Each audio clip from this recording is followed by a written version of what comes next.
किसी सब्जेक्ट को किस एंगल से देख सकते हैं और कितने इंटरेस्टिंग तरीके से दिखा सकते हैं, ये आपकी क्रिएटिविटी का कमाल है। ये जो मैं वीडियो बता रहा हूँ, ये जो उन लोगों के लिए है जो पत्रकारिता का कोर्स कर रहे हैं या पत्रकारिता के क्षेत्र में जाना चाहते हैं।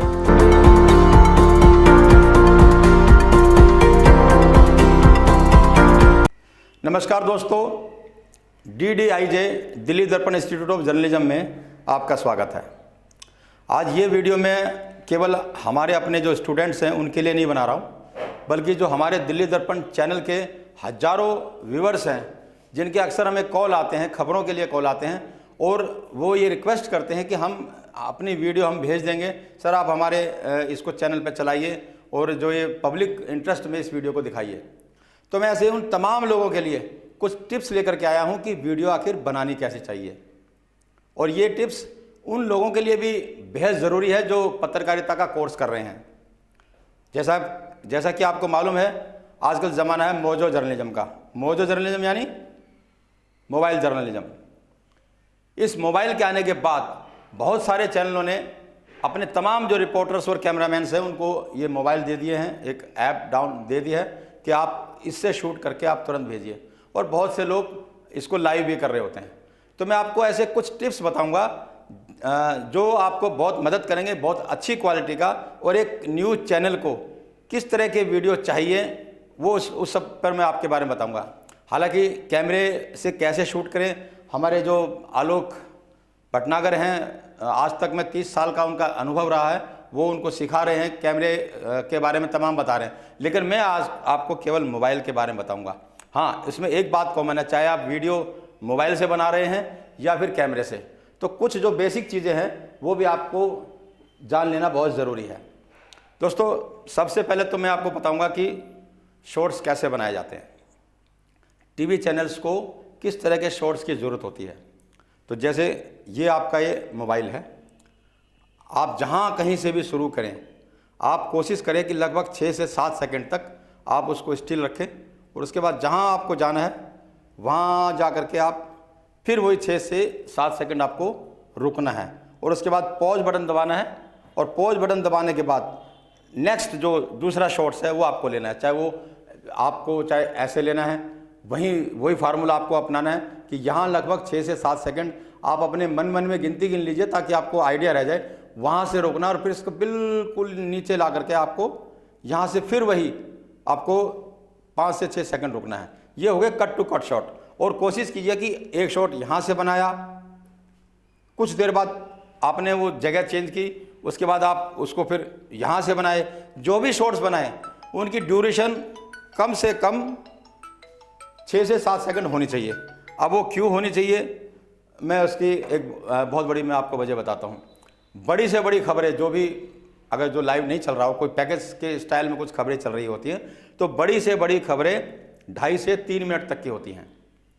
और टेलीविज़न का एक सीधा सा फार्मूला है कि जब तक 4 से 5 सेकंड तक विजुअल आपकी आंखों के सामने नहीं आ जाता, तब तक वो रिकॉग्नाइज नहीं होता। यानी 4 सेकंड का वक्त चाहिए आंखों को रिकॉग्नाइज करने के लिए। अगर आप टेलीविज़न देख रहे हैं, कुछ भी देख रहे हैं, 4 सेकंड का आपको कम से कम शॉर्ट चाहिए होता है।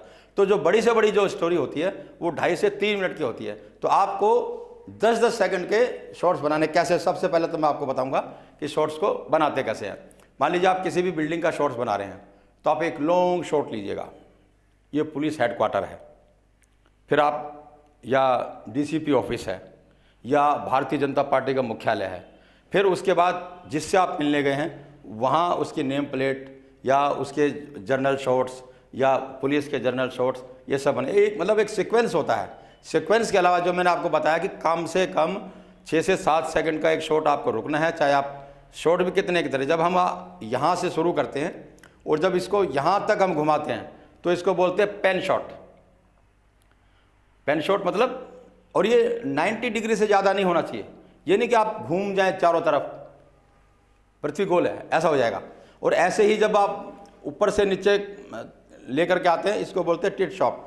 तो कई तरह के शॉट्स होते हैं। लॉन्ग शॉट्स लिया, एक किसी भी सब्जेक्ट को आपने बहुत दूर से शूट किया, भाई ये चीज़ है चल रही है। उसके बाद कोशिश कीजिए कि टाइट शॉट बनाने की, डिटेल में जाने की उसकी।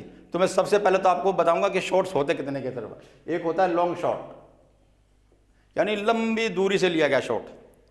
चाहे आप कोई रैली कवर कर रहे हैं, चाहे कोई ऑफ इवेंट कर रहे हैं, तो कुछ शॉट्स आप ये लॉन्ग शॉट जरूर बनाइएगा। उसके बाद एक आता है मिड शॉट। मिड शॉट यानी थोड़ा सा टाइट। और फिर एक आता है टाइट शॉट। टाइट मतलब आप सब्जेक्ट के बहुत करीब हैं।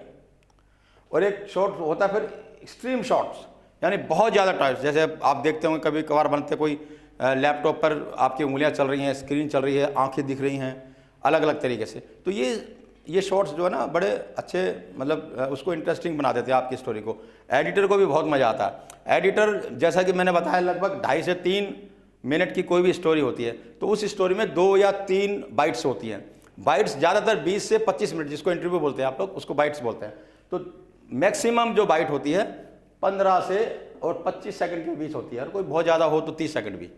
यानी हम मान के चलें कि अगर 20 सेकंड की उसमें बाइट है, तो अगर आपने 3 बाइट उसमें डाल दी, उस पैकेज में अगर 3 बाइट इस्तेमाल कर ली गई, तो 1 मिनट की तो आपकी बाइट हो गई, बाकी बच के 2 मिनट।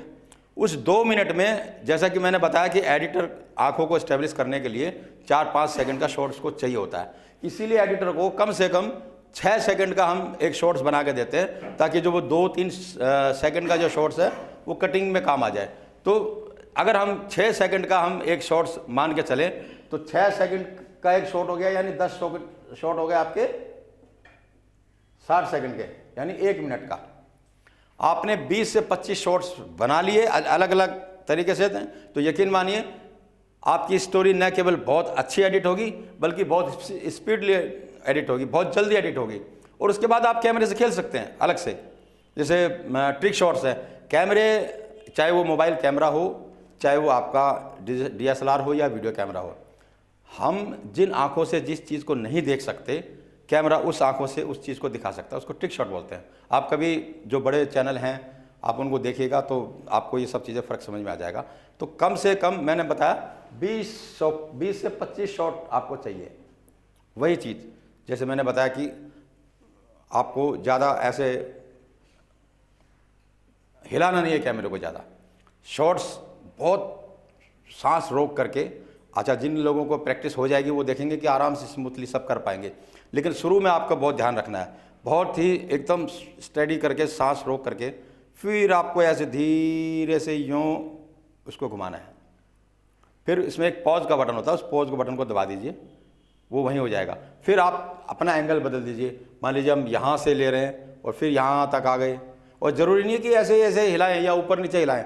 आप नज़दीक जाके कभी यहाँ से शॉट्स लीजिए, कभी इधर से शॉट्स लीजिए, कभी बैक साइड में जाके। आपकी क्रिएटिविटी है कि आप किसी सब्जेक्ट को किस एंगल से देख सकते हैं और कितने इंटरेस्टिंग तरीके से दिखा सकते हैं। ये आपकी क्रिएटिविटी का कमाल है। ये जो मैं वीडियो बता रहा हूँ, ये जो उन लोगों के लिए है जो पत्रकारिता का कोर्स कर रहे हैं या पत्रकारिता के क्षेत्र में जाना चाहते हैं। मोजो जर्नलिज्म उनके लिए आने वाले टाइम में, जैसा कि बताया कि डिजिटल ज़माना आने वाला है, तमाम जो चैनल हैं बड़े बड़े, हम भी बड़े चैनलों में काम करते रहे हैं, उन सभी ने अपने तमाम जो पत्रकार रिपोर्टर्स हैं उन सबको मोबाइल स्टिक और पूरा की पूरी मोबाइल किट दी हुई है, और इसी को कहते हैं मोजो जर्नलिज्म। तो मोजो जर्नलिज्म का ज़माना और तेज़ी से आने वाला है, बढ़ने वाला है। आप देख रहे कितनी बड़ी संख्या में यूट्यूबर्स आ गए हैं, वो अपने अपने वीडियो बना रहे हैं। ज़रूरी नहीं है कि आप पत्रकार बने तो ही आपको ये सब चीज़ें सीखनी चाहिए। आप एक आम नागरिक भी हो सकते हैं जिसकी पत्रकारिता में रुचि हो सकती है। आप कहीं जा रहे हैं, आपको लगता है कि ये बहुत अच्छा सब्जेक्ट है और इसको दुनिया के सामने आना चाहिए, या ये विषय है ये सबके संज्ञान में लाना चाहिए, या मेरे पास बहुत सारे फ़ोन आते हैं, वो ये कहते हैं कि हम आपको ये वीडियो बना के दे रहे हैं, प्लीज़ इसको चलाइए। तो जो तमाम ऐसे लोग हैं जो अपने वीडियोस को किसी भी अच्छे चैनल पर चलाना चाहते हैं, यूट्यूब चैनल पर चलाना चाहते हैं, या फिर अपना ही यूट्यूब चैनल चलाना चाहते हैं, उन सबको अगर आप इस तरह से आप उसको शूट्स करेंगे तो न केवल ये शूट्स बहुत बेहतर बनेगा, बल्कि लोगों को देखने में आनंद भी आएगा। जिस एंगल से कैमरा दिखा सकता है, जैसे मैंने आपको बताया, जब हम उस विजुअल को टीवी में देखते हैं तो एक झटका सा लगता है, देखते ये कैसे लिया होगा, कैसे बना होगा। जब वही जो रुचि है, वही जो इंटरेस्ट है, वो उस वीडियो को बहुत इंटरेस्टिंग बनाया था, और जो व्यूअर्स है वो लंबे समय तक उसको देख सकता है। तो ये थोड़ी थोड़ी ट्रिक्स हैं जो मैं आपको बता रहा हूँ। और भी आप चाहते हैं कि लगातार हमें और अच्छी तरह से हमें ये कोर्स करना चाहिए, तो दिल्ली दर्पण इंस्टीट्यूट ऑफ जर्नलिज्म में आपका स्वागत है, DDIJ में। और आप इस चैनल को सब्सक्राइब करें। जो मेरे सहित जो तमाम बड़े बड़े पत्रकार हैं, धुरंधर पत्रकार हैं, वो आपको पत्रकारिता के टिप्स यहाँ आपको देने वाले हैं।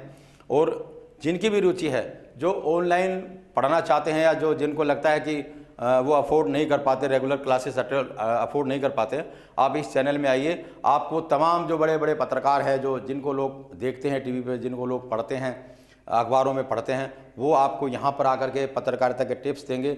और आप बिना कोई पैसा खर्च किए आप यहाँ पत्रकारिता सीख सकते हैं, इस चैनल पे सीख सकते हैं। और अगर आपको लगता है कि नहीं आपको ज्वाइन करना है, तो जैसा कि हमारी टैग लाइन्स है कि हम पत्रकारिता पढ़ाते ही नहीं, सिखाते भी हैं। तो हमने देखा अपने रूटीन में, हमने पत्रकारिता के जीवन में कि जो बड़े बड़े इंस्टीट्यूट है, जो बड़े बड़े जो एजुकेशन सोसाइटीज़ हैं, वो कोर्स करा रही हैं, वो पढ़ा रही हैं कि पत्रकारिता क्या होती है, हमें न्यूज़ क्या होती है, लेकिन वो नहीं बताते न्यूज़ कैसे मिलती है, कैसे बनती है, कैसे बिकती है। बिकने से मेरा मतलब है पॉपुलर कैसे होती है, उसमें ऐसा क्या दिखाया जाए कि लोग उसको पसंद करें, उस पर प्रतिक्रिया हो, उस पर एक्शन हो। तो न्यूज़ कैसे बिकती है, ये आपको कोई पत्रकार संस्था नहीं सिखाएगा। ये दिल्ली दर्पण इंस्टीट्यूट ऑफ जर्नलिज्म में आपको सीखने का मौका मिलेगा। क्यों? हमारे पास तमाम जो संसाधन हैं, जैसे मैंने बताया बड़े बड़े इंस्टीट्यूट हैं। इंटर्नशिप के लिए धक्के खा रहे हैं लोग बाग, इंटर्नशिप कराने के लिए उनके पास जगह नहीं होती है। तो हमने, आप इसे एक CSR एक्टिविटी मानिए दिल्ली दर्पण टीवी की।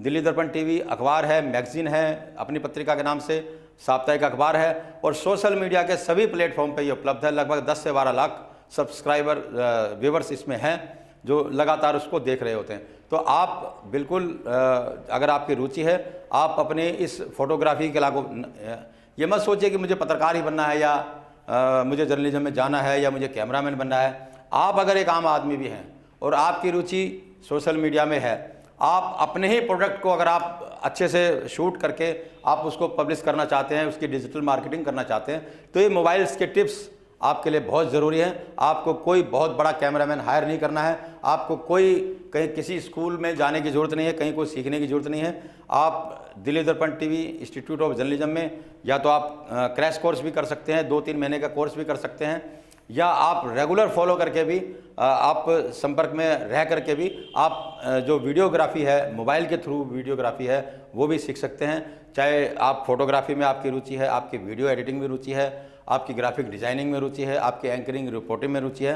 तो आप सबका स्वागत है। और ट्रायल क्लासेस के लिए आप कभी जो नंबर स्क्रीन पे दिए जा रहे हैं, आप इन पर संपर्क कीजिए, समय लीजिए। 15 से 20 बच्चों का एक बैच होता है जिनको हम ट्रायल क्लासेस हम देते हैं, और हमारी एक क्लास में मुश्किल से 15 बच्चे होते हैं। हम ज़्यादा स्टूडेंट्स को हम नहीं लेते हैं, ताकि हर स्टूडेंट्स पे पर्सनल अटेंशन दी जाए, उनको उनसे आई कांटेक्ट, जब हम किसी को पढ़ा रहे होते हैं तो जो स्टूडेंट्स होता है वो हमारे भाव पढ़ रहा होता है। तो ये जब कॉम्बिनेशन बन जाता है तो यकीन मानिए सब्जेक्ट बहुत आसान हो जाता है और बहुत जल्दी समझ में आता है। तो आप सबका इस चैनल पे बहुत बहुत स्वागत है। और मैं तमाम दिल्ली दर्पण टीवी के जो व्यूवर्स हैं उनसे भी मैं गुजारिश करूंगा कि जो हमें जो खबर भेज रहे होते हैं, आप इस जो मैंने एंगल बताए हैं आप इनका ध्यान रखिए। आपके साथ ये डिस्क्रिप्शन में मैं कुछ वीडियो के क्लिप्स में आपको दूंगा, जैसा मैंने आपको बताया कि किस तरह से वीडियो शूट करनी है। वो तमाम एग्जाम्पल, छोटे छोटे सैम्पल क्लिप्स मैं आपको इसमें साथ में दे रहा हूँ आप, और मुझे यकीन है कि ये सब चीज़ें आपके लिए बहुत फ़ायदेमंद साबित होंगी और एक आप बहुत अच्छी फोटोग्राफी कर पाएंगे, चाहे अपने लिए, चाहे दर्शक के रूप में, चाहे पत्रकार के रूप में या रिपोर्टर के रूप में। तो बने रहिए हमारे साथ। अगले वीडियो में मैं फिर आपके सामने आऊँगा। और मेरे सहयोगी आलोक भटनागर, 30 साल का एक्सपीरियंस रहा है उनका पत्रकारिता का। कैमरा मैन अगर आप बनना चाहते हैं तो आप उनके पास आइए, और यकीन मानिए आपको हमारा जो टैगलाइंस है कि हम पत्रकारिता पढ़ाते ही नहीं, हम सिखाते भी हैं। और इस सीखने के बाद अगर आप कहीं जॉब पर भी जाते हैं तो कोई आपको ये नहीं कहेगा कि आपको आता कुछ नहीं है। तो अगर आप सीखना चाहते हैं तो आपका बहुत बहुत स्वागत है। हम मिलते हैं अगले वीडियो में। नमस्कार।